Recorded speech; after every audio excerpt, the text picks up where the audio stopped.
Ma femme est une cyclope. Une nouvelle de Renaud Hoquet.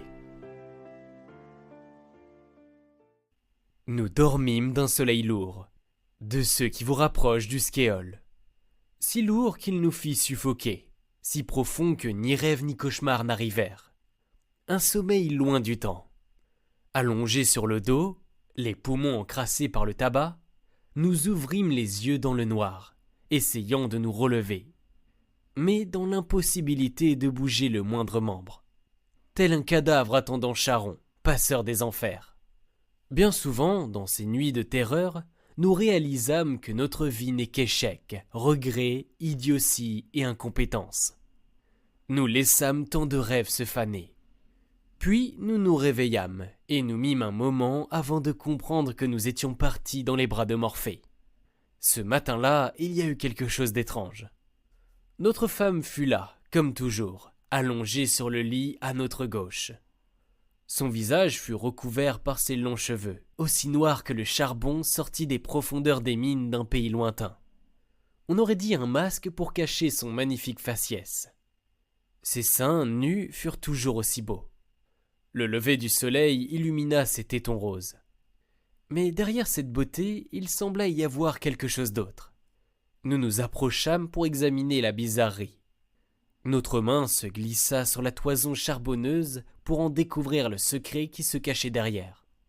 Et là, nous vîmes le monstre. Un œil sordide au milieu d'un énorme front vide. Étrangement, son bas de visage était lui aussi impacté par l'horreur. Cela déformait son nez qui s'enfonçait dans ce visage surréaliste. Choqués, nous nous reculâmes en mêlant stupeur et effroi. « Que vous arrive-t-il » s'exclama notre femme en voyant notre figure se crispant de dégoût. « Votre visage !»« Eh bien, mon visage, ai-je oublié de me démaquiller hier soir ?»« Vous êtes monstrueuse !»« Oh, nous nous savions grossiers, mais nous injuriez de bon matin quand même !» Horrifiés par la chose, nous courûmes nous enfermer dans la salle de bain. Nous passant de l'eau sur la nuque, espérant que le cauchemar prît fin. Il n'y eut plus aucun bruit. La bête immonde était-elle retournée dans le cloaque démoniaque d'où elle fut sortie ? Passant notre regard par le verrou de la porte, nous vîmes que notre femme fut monstrueuse. C'était bien réel. Globuleux et rond, couvert par une arcade sourcilière énorme. La chose fut répugnante. Centré au milieu de sa tête, l'œil tenait on ne sache trop comment sur son crâne. Notre ventre se noua de peur et de dégoût devant ce spectacle abominable. Nous sortîmes pour affronter la chose. « Que nous veux-tu, démon ? Qu'as-tu fait à notre épouse ? Es-tu devenu fou ? C'est moi, ta femme !» Elle avait bien et belle la même voix que notre femme, mais comment celle que nous chérissons le plus eût-elle pu devenir si monstrueuse en une seule nuit ? « Que t'est-il arrivé ? Ton visage ! Va te voir dans un miroir, c'est horrible !» Le cyclope se précipita alors devant le miroir et observa attentivement son reflet pendant un long instant, tournant sa tête de haut en bas, comme si elle cherchait quelque chose qu'elle ne parvint pas à trouver. « Qu'y a-t-il avec notre visage ? Avons-nous un bouton sur le nez ? Ton œil, là, au milieu de ton visage !»« Oui, notre œil. Avons-nous une poussière dedans ?» Elle trifouilla alors son globe oculaire avec un doigt puis deux. La scène fut ignoble. « Mais ne vois-tu pas que tu n'as qu'un seul œil repoussant ?» Elle partit s'isoler dans le salon en courant, comme si la remarque que nous venions de lui faire l'eût profondément vexée. Une telle mocheté pouvait vraiment avoir des émotions ?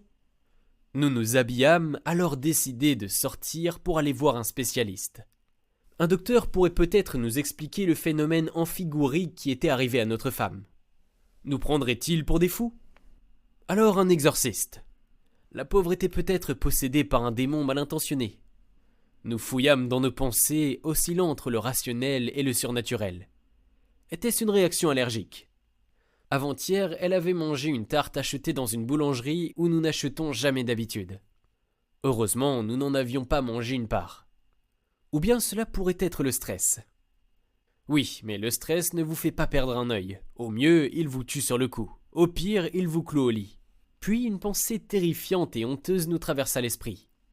Et si elle avait toujours été ainsi, et nous ne l'avions tout simplement jamais remarqué ? On ne pouvait quand même pas louper un œil au milieu du visage de quelqu'un. Nous entendîmes alors ses pleurs dans le salon. Elle était là, en train de se morfondre dans le canapé, articulant tristement des syllabes incompréhensibles. « Vous ne m'avez jamais aimé !»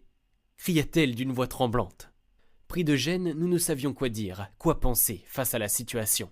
« Nous allons nous habiller puis sortir, » répliquâmes-nous, pris de désespoir. « Je viens avec vous. » Horreur, l'abomination voulut sortir en notre présence. Que diront les gens en voyant l'affreux monstre? Les passants hurleront de peur et jetteront des injures envers nous. Le mari du monstre. Ne voulant pas vexer notre épouse, nous lui répondîmes. « Très bien, ma chérie, nous irons au parc prendre l'air et pique-niquer si vous le voulez. » Nous fûmes bloqués et cernés par la situation. Joyeuse, notre femme chanta en se préparant, et nous, anxieux du regard des autres, souhaitâmes ne croiser personne dehors. Puis le moment fatidique fut là, il fallut sortir. Dans la rue devant chez nous, personne, fort heureusement. Arrivés au parc, nous croisâmes des passants. Notre femme aimable leur dit bonjour. Les passants ne répondirent pas. Nous étions morts de honte. Puis nous nous installâmes près du lac, qui se situait au milieu du parc. Là, en pique-niquant sur un drap rouge, nous vîmes un enfant à l'air espiègle s'approcher. Il venait sûrement se moquer du cyclope qui nous servait de femme. Intérieurement, nous pensions. Il vient pour hurler sa rage et sa moquerie. Un enfant qui voit un être difforme, sortant de la norme, ne peut s'empêcher de rappeler à ce monstre qu'il est monstrueux. L'enfant rit en nous regardant, puis partit. « Vous avez mis de la sauce sur votre chemise », commenta joyeusement notre femme, le sourire aux lèvres. Effectivement, nous eûmes de la sauce sur notre chemise. En mangeant, nous nous fûmes tachés. Est-ce que cet enfant fût venu pour se moquer de notre femme ou de nous? Imbécile, tellement occupé à regarder les jugements des autres que nous entachâmes notre chemise. Alors que nous tentions maladroitement de nettoyer la tache, une pensée insidieuse s'insinuait dans notre esprit. Peut-être que cet enfant ne fut pas venu pour se moquer, mais simplement pour jouer, sans arrière-pensée malveillante. Notre femme, toujours pleine de légèreté et de gentillesse, sembla ne pas accorder d'importance à cet épisode. Elle continua à savourer notre pique-nique, à apprécier la beauté du parc et la douceur de notre moment ensemble. Alors nous dîmes ces mots en regardant notre femme. Nous vous aimons, notre cyclope d'amour. Fin.